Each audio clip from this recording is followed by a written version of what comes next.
Hi hello అందరికీ నమస్కారం. Welcome to our channel. Friends, దయచేసి మన ఛానల్ని మొదటిసారిగా చూసినట్లయితే ఖచ్చితంగా మన యొక్క ఛానల్ని సబ్స్క్రైబ్ చేయండి. అదేవిధంగా ఈ వీడియో కనుక నచ్చినట్లయితే ఖచ్చితంగా లైక్ చేయండి.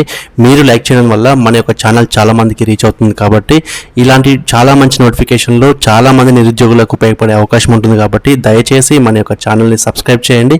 అదేవిధంగా ఈ యొక్క వీడియోను లైక్ చేయండి. మీ యొక్క ఫ్రెండ్స్ ఎవరైతే ఉద్యోగాల కోసం వెయిట్ చేస్తున్నారో వారికి ఈ యొక్క నోటిఫికేషన్ని షేర్ చేయండి. సో ఫ్రెండ్స్, ఈ నోటిఫికేషన్ వచ్చేసి మనకు కేంద్ర ప్రభుత్వ సంస్థలో అనేటువంటి ఈ యొక్క సంస్థలో మనకు మల్టీ టాస్కింగ్ ఉద్యోగాలకు సంబంధించి కేవలం 50 మార్కుల ఎగ్జామ్ కండక్ట్ చేసి మనకు ఉద్యోగం కల్పించే అవకాశాన్ని మనకు ఈ యొక్క నోటిఫికేషన్ తీసుకొచ్చేసింది.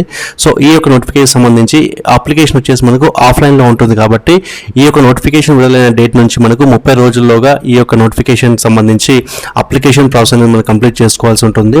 సో దీంట్లో మనకి అసిస్టెంట్ ఉద్యోగానికి సంబంధించి మనకు 100 మార్కుల ఎగ్జామ్ అయితే కండక్ట్ చేస్తారు. అదేవిధంగా మల్టీ టాస్కింగ్ ఎగ్జామ్ ఏదైతే ఉందో దీనికి కేవలం 50 మార్కులు, అది కూడా మనకు కంప్యూటర్ బేస్డ్ ఎగ్జామ్లో మనకి 10th క్లాస్ పాస్ అయిన వారికి 10th స్టాండర్డ్లో ఉన్న సిలబస్ ఏదైతే ఉంటుందో దానికి సంబంధించిన ఆ ప్రశ్నలు మాత్రమే మనకి ఈ యొక్క ఎగ్జామినేషన్లో అడుగుతారు. సో దీంట్లో మనకి న్యూమరికల్ లెబిలిటీలో మనకు 15 మార్క్స్ ఉంటాయి. అదేవిధంగా 15 మార్క్స్ రీజనింగ్లో ఉంటాయి, 10 మార్క్స్ జనరల్ అవేర్నెస్లో ఉంటాయి, 10 మార్క్స్ వచ్చేసి మనకు ఇంగ్లీష్ లాంగ్వేజ్ పైన ఉంటాయి. సో మొత్తం 50 మార్కుల ఒక ఎగ్జామినేషన్ క్రాక్ చేస్తే కనుక మనకు కేంద్ర ప్రభుత్వ సంస్థలో ఈ యొక్క ఉద్యోగం వచ్చే అవకాశం అయితే ఉంటుంది. కాబట్టి ఈ యొక్క విషయాన్ని ప్రతి ఒక్కరు కూడా గమనించి దయచేసి ఈ యొక్క నోటిఫికేషన్ని మీ యొక్క ఫ్రెండ్స్ కూడా షేర్ చేయండి. సో దీనికి సంబంధించి మనకు నోటిఫికేషన్ విడుదలైన 30 రోజుల్లోగా ఈ యొక్క అప్లికేషన్ చేరాలని చెప్పేసి మనకు నోటిఫికేషన్లో అయితే క్లియర్గా తెలియజేశారు.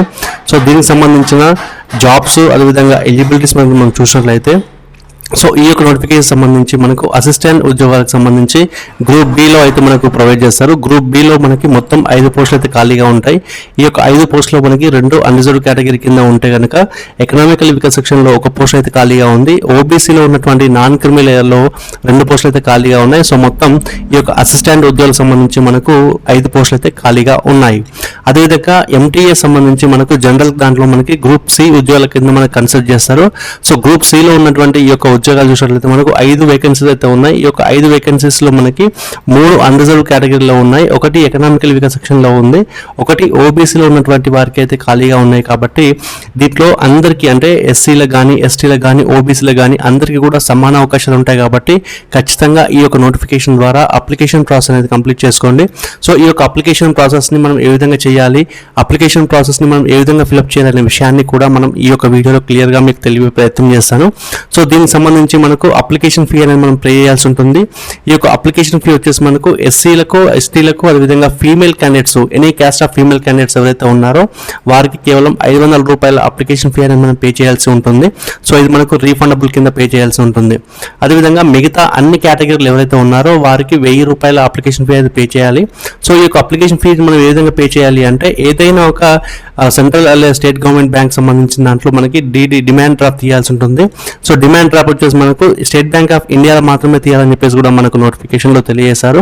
సో అది కూడా మనకు Indian association for the cultivation of science సంబంధించి మనకు కోల్కతాకి ఈ యొక్క డీడీ అనేది మనం తీయాల్సి ఉంటుంది. ఈ యొక్క పేరు మీద డీడీ తీసిన తర్వాత మన యొక్క అప్లికేషన్ ప్రాసెస్ని మనం స్టార్ట్ చేయవలసి ఉంటుంది. కాబట్టి సో దీనికి సంబంధించి ఎవరైనా కూడా ఈ యొక్క అప్లికేషన్ ప్రాసెస్ని మనకు registrar Indian association for the cultivation of science 2A and B Raja S C Mullick road Kolkata 700032 అనే అడ్రస్కి 30 డేస్లోగా చేరే విధంగా మనం అప్లికేషన్ ప్రాసెస్ని కంప్లీట్ చేయవలసి ఉంటుంది.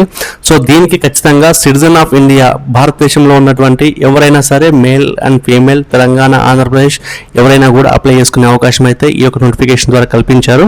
సో ఈ యొక్క నోటిఫికేషన్ సంబంధించి అప్లికేషన్ ప్రాసెస్లో భాగంగా మన యొక్క latest passport size self attested photograph అనేది మనం ఖచ్చితంగా అఫిక్స్ చేయాల్సి ఉంటుంది. అదేవిధంగా రిక్వెస్టెడ్ డాక్యుమెంట్స్ ఏవైతే ఎడ్యుకేషన్ క్వాలిఫికేషన్స్ కానీ ఏజ్కి సంబంధించిన డాక్యుమెంట్స్ కానీ క్యాస్ట్కి సంబంధించిన డాక్యుమెంట్స్ కానీ వర్కింగ్ ఎక్స్పీరియన్స్ ఏదైనా ఉంటే కనుక దాన్ని అటెస్టేషన్ చేసిన తర్వాత దాంతో పాటుగా మన యొక్క ఫీ పేమెంట్ చేసిన డీడీ రిసిప్ట్తో పాటు అప్లికేషన్ మొత్తం కూడా మనకు ఈ యొక్క అడ్రస్కి స్క్రీన్ పైన కనిపిస్తున్న ఈ యొక్క అడ్రస్కి పంపాలని చెప్పేసి కూడా మనకు నోటిఫికేషన్లో క్లియర్గా తెలియజేశారు. అదేవిధంగా ఈ యొక్క నోటిఫికేషన్ ద్వారా మనము అప్లికేషన్ ప్రాసెస్ని ఏ విధంగా చేయాలి అంటే ఈ యొక్క అప్లికేషన్ ప్రాసెస్ చూసినట్లయితే మనకు దీంట్లో ఏదైతే మనం పోస్ట్కి అప్లై చేస్తున్నామో అసిస్టెంట్ పోస్ట్కి అప్లై చేస్తే కనుక మీరు అసిస్టెంట్ రాయాల్సి ఉంటుంది. అదేవిధంగా మీరు ఎంటీఎస్ జనరల్కి అప్లై చేస్తే కనుక మీరు ఎంటీఎస్ రాయాల్సి ఉంటుంది. సో మీరు 2 రకాల ఉద్యోగాలు ఈ యొక్క నోటిఫికేషన్ ద్వారా భర్తీ చేస్తున్నారు కాబట్టి దీంట్లో ఏ ఉద్యోగానికి మీరు అప్లై చేస్తున్నారో ఆ యొక్క పోస్ట్ పేరు మనం ఇక్కడ రాయాల్సి ఉంటుంది. ఆ తర్వాత మీకు ఎస్ఎస్సిలో ప్రింట్ అయిన విధంగా మెట్రికులేషన్ సర్టిఫికేట్లో ప్రింట్ అయిన విధంగా ఏదైతే మన యొక్క ఫుల్ నేమ్ ఉందో ఆ యొక్క ఫుల్ నేమ్ని మనం ఈ యొక్క బ్లాక్లో రాయాల్సి ఉంటుంది. ఆ తర్వాత మీకు లేటెస్ట్ పాస్పోర్ట్ సైజ్ ఫోటోగ్రాఫ్ మనకు ఈ యొక్క బార్డర్లో ఏదైతే మనకు ఈ యొక్క బ్లాక్ ఉందో ఈ యొక్క బ్లాక్లో మనం పేస్ట్ చేయాల్సి ఉంటుంది. అదేవిధంగా డేట్ ఆఫ్ బర్త్, ఏజ్ వచ్చేసి మనకు అప్లికేషన్ క్లోజింగ్ డేట్ నాటికి మనం ఎన్ని సంవత్సరాలు కంప్లీట్ చేసుకున్నాం అనే విషయాన్ని కూడా మనం ఈ యొక్క బ్లాక్లో రాయాల్సి ఉంటుంది. ఆ తర్వాత మన యొక్క జెండర్ మేల్ అంటే మేల్, ఫీమేల్ అంటే ఫీమేల్, ట్రాన్స్జెండర్ అంటే కూడా ట్రాన్స్జెండర్ రాయొచ్చు. సో నేషనాలిటీ వచ్చేసి ఇండియను. అదేవిధంగా కేటగిరీ వచ్చేసి మీరు అన్రిజర్వ్డ్, ఎస్సీ కానీ ఎస్టీ కానీ ఓబీసీ కానీ నాన్ క్రిమినల్లో ఎకనామికల్ సెక్షన్లో ఎవరైతే ఉన్నారో వారి యొక్క క్యాస్ట్ కేటగిరీని ఇక్కడ మీరు రాయాల్సి ఉంటుంది. అదేవిధంగా మీ యొక్క ఫాదర్ నేము లేకపోతే హస్బెండ్ నేము, ఆక్యుపేషన్ ప్రజెంట్ ఏం చేస్తున్నారు, అదేవిధంగా మీ యొక్క అడ్రస్ ఎంత అనే విషయాన్ని కూడా మీకు రాయాల్సి ఉంటుంది. ఒకవేళ మీకు మ్యారీడ్ అయితే మ్యారీడ్ అని రాయండి, అన్మ్యారీడ్ అయితే అన్మ్యారీడ్ అని రాయండి. అదేవిధంగా మీ యొక్క వ్యాలిడ్ ఫోటో ఐడి ఏదైతే ఉంటుందో దాన్ని ఆధార్ కావచ్చు, ప్యాన్ కావచ్చు. సో మీరు ఏది ప్రొవైడ్ చేస్తే దాన్ని టిక్ చేయండి. ఆ తర్వాత ఇక్కడ ఆధార్ అంటే ఆధార్ అని రాయండి, అదేవిధంగా ప్యాన్ అంటే ప్యాన్ రాయండి.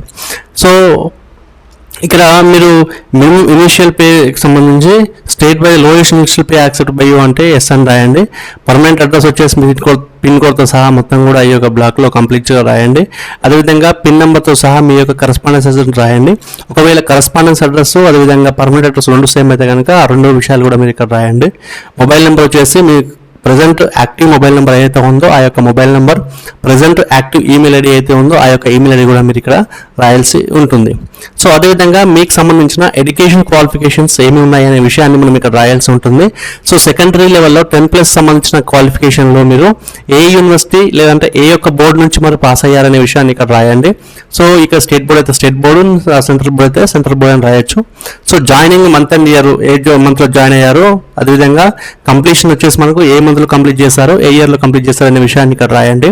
సో మెయిన్ సబ్జెక్ట్స్ మనకి ఏమేమి ఉన్నాయి, పర్సంటేజ్ ఎంత వచ్చిందనే విషయాన్ని ఇక్కడ రాయండి. అదేవిధంగా ఇంటర్ సంబంధించి 10+2 మోడ్ కానీ, అదేవిధంగా 12th స్టాండర్డ్ సిబిఎస్ సంబంధించిన దాంట్లో కూడా మీరు ఇక్కడ బోర్డు పేరు రాయొచ్చు.